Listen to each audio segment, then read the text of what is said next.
guys, good morning. So this is our day 1 here in Taiwan. Today is February 21 at ang oras ay 10 AM. Wow, ang aga. Chill lang kami ngayon kasi puyat nga from the flight kaya late na din kami gumising. So ang first stop namin is 7-Eleven muna tayo. Di man tayo bibili ng SIM?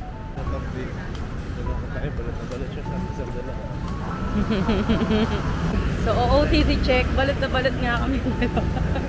Pero manipis na naman yung jacket ko. Makapal lang yung fur, pero hindi naman siya mainit. And ayon kay Google, 21 degrees daw ngayon, no? So hindi siya mainit, hindi rin malamig. Saktuhan lang. Ang gagawin muna namin is kakain, then bibili na easy card, tapos bibili kami ng SIM kasi wala pa kaming SIM ngayon. Oo, nalamig yan, lamig. Dito kami sa 7-Eleven na Hello Kitty. Yan. Wow. Cute lang.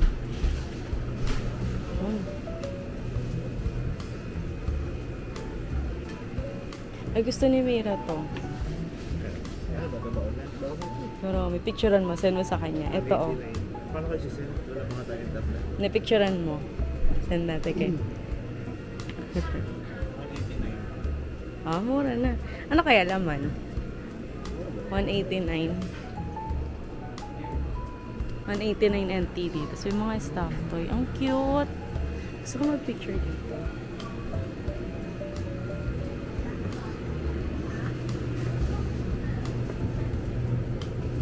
So, anong kakainin natin?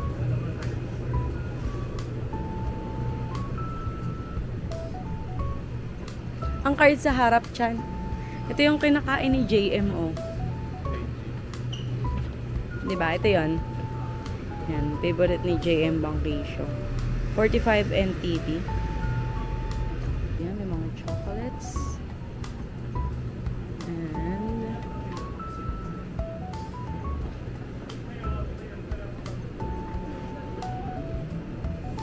For 7 days. yan, dito may mga cute na ano, easy card. Yan, cute. Ay, ito may Hello Kitty. Maybe you can go Yes, meron din ito. Cute, Hello Kitty. Kung Hello Kitty lover, no?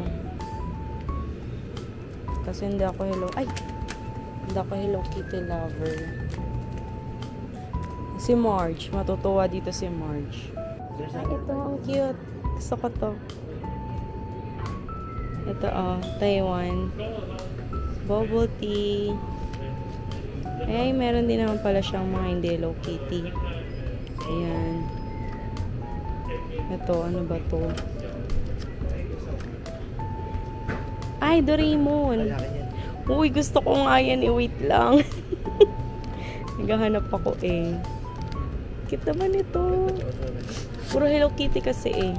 Tingnan mo. So, ito. First, ano natin, si Doraemon. Tinuro kami kung saan kami bibili ng SIM na mura. Kasi dito ata is medyo mahal. Ito, Chan, may... Ay, Goku pala. Wala. So, ito yung ina namin. Pinagpipilian ko pa kung Doraemon ba or ito. Cute din kasi niya. Diba, Taiwan? Fan ako ni Doraemon. So siya, Doraemon din ang bibili niya. Ito. Itong isang Doraemon. So, bahala na. Kung ano yung mamaya. Pero inawakan ko na for ano. So, ayan. Tingin muna tayo ng pagkain. Dito na pa yung pwede. Pero ayoko ng ganyan. Ano kaya masarap dito? Pero ito mga masarap po. Ha? 2.10. Sige. Para mukha siya masarap. Mukha siya masarap kasi strawberry. Strawberry ba to? So, try natin. Ay, ito masarap talaga. Meron ito sa Pilipinas. Eh. Ovaltine ka. Okay, go. Ito na yung binili ko. Kasi siya, si Doraemon naman. So, ito 100 NTD siya. Pero wala pa siyang load. Tapos nag-top up kami na 500. Ito ang breakfast namin. Siya is chicken rice. And then ako is 4 plus. Drinks. Ginagamit namin dito yung ano niya, iPass. iPass yun. Yung iPass niya. So, tipid-tipid tayo.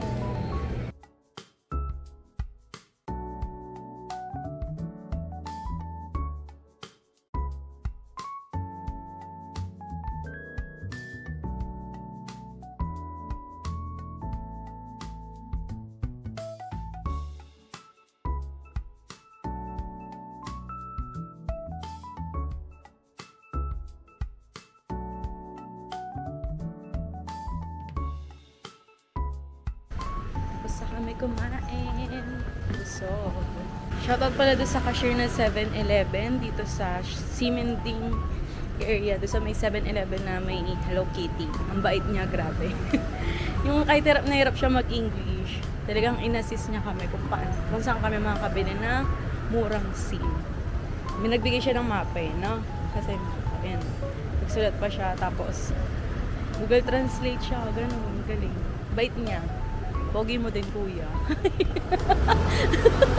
Joke!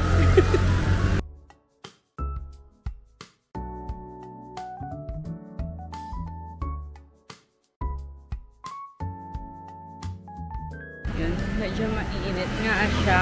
Hindi ko alam po natutuwa pa ba sa suot ko. Pero hindi naman siya sobrang init. Ano lang, kulimlim, ganun. Patignan natin mamaya. Kasi unpredictable daw talaga ang weather dito sa Taiwan. Sabi pala nung cashier doon sa 7-Eleven, nagtanong kasi kami kung meron silang SIM. Ay, wow, teka. Simending na pala. Ito na yun. Oh my God! So amazed. Tapos sabi niya, meron nga daw silang tindang SIM, pero mahala tayo. So, tinuro niya talaga kami dun sa mas mura. Sa Telecom daw. So, yun. Kaya nakakatuwa talaga siya. So, struggle is real. Hindi namin alam kung saan yun tinuturo niya. Ang layo na nalakad namin. Nagubad na ako ng jacket. Sobrang init. Ang hirap kapag wala kang internet. Di mo alam kung saan ka pupunta. Parang, isang station na atay nilakad natin. Sa kaya, yun. Alam ko kasi malapit lang sa Simending, may bilihan din. Hindi ko alam. Hindi ko kasi sure ko saan banda siya. Ay, 20 minutes na ata kami naglalakad. Di pa rin namin nakikita yung tinuro. Feeling ko, hindi kami nagkaintindihan. Hindi talaga sila nagkaintindihan dyan eh. Kasi dapat nakita na natin siya ngayon. Ang layo na ng nalakad natin. Oh, dulo na to.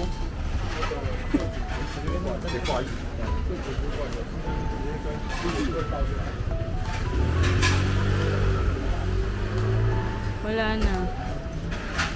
Wala pa rin yung bilihan ng SIM. So, naiwan muna ako dito. So, tinulungan kami ng kuya and sa ate. Hindi ko na kasi kami, hindi naman namin alam kung saan kami bibili ng SIM. So, nagtanong kami sa kanila. And sobrang bait nila kasi talagang gumagawa sila naman para magkaintindihan kami. Ang buti na lang dumating yung isa na marunong mag-English. Yun, sinamahan niya si Christian. Bumili sila ng SIM. Sinakay niya doon sa motor. So, wait muna ako dito.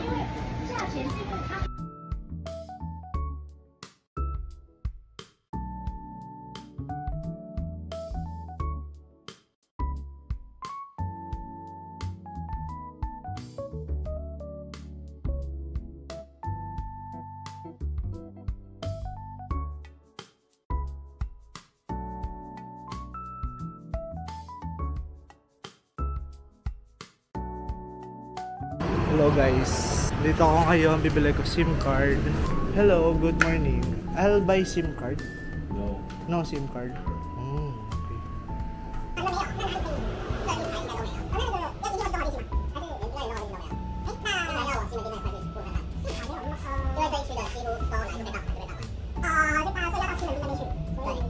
Let me find the store for you. Because he said the SIM card here is all sold out.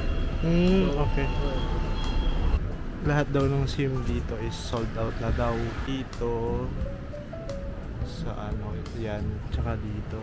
Pwede kuya. Sinamahan ako. Si Sheila nandun sa store na pinag-iwan sa kanila. Motor kami.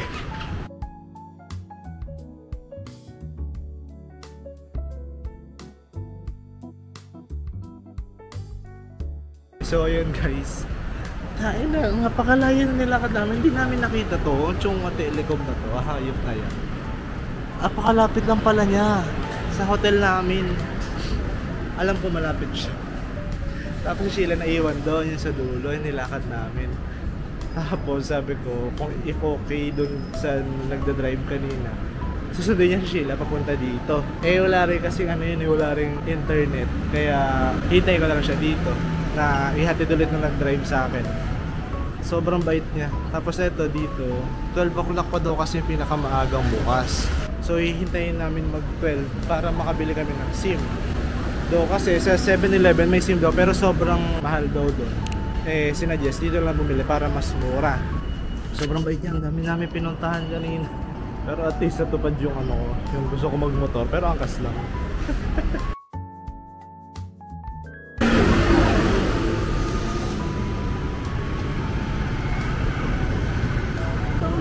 Thank you so much. Thank you. So, just wait.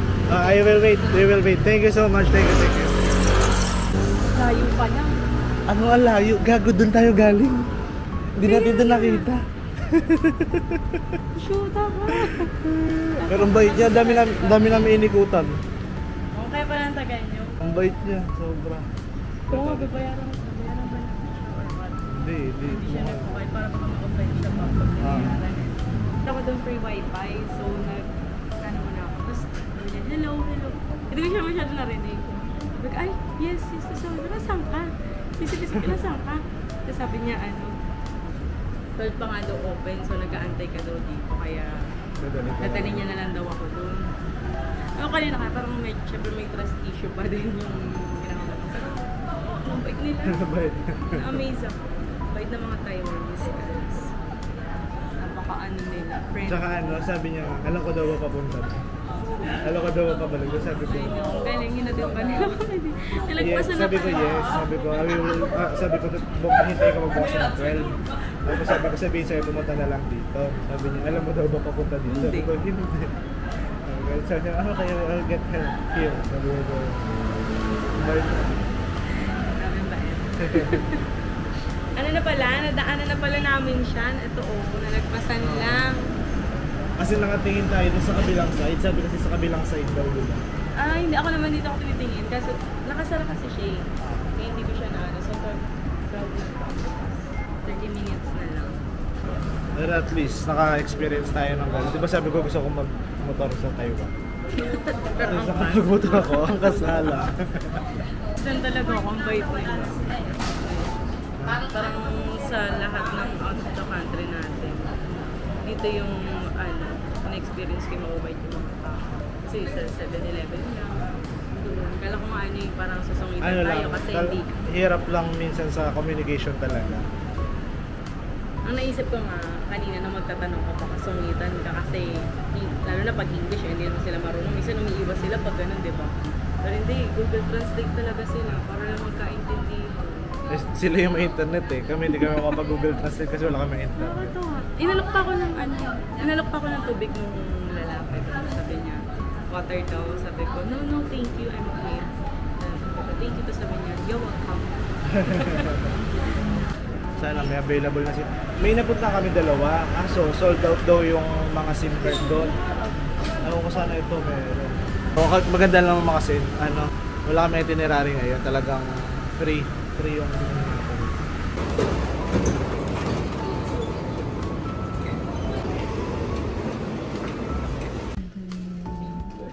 Bisa na pamili natin.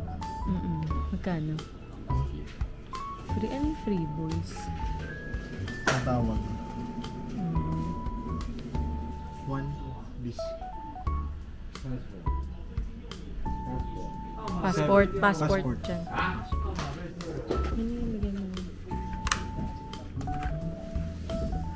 Finally, nakabili na kami ng SIM. Kaya tayo maliligaw.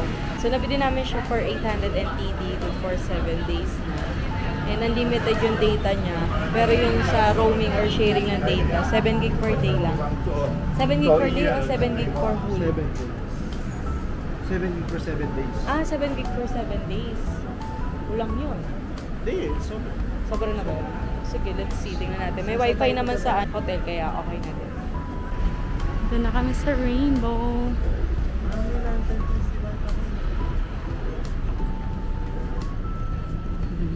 So yan, yung Rainbow dito yung sikat yan. Makasuot na Taipei.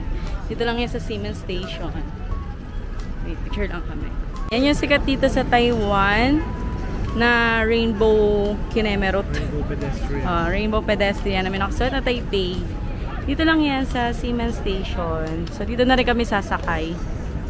Yan, tapos kami mag-picture doon. So kung gusto nyo makita yung picture namin, syempre follow nyo din kami sa Instagram. Sa kanya wala kami makikita, sa akin na lang. Yan, nilagay ko dyan yung Instagram ko. Dito na kami.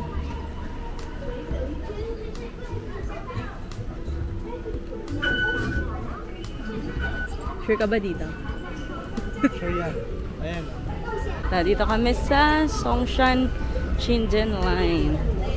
Papunta yan sa Chiang Kai-shek Memorial Hall.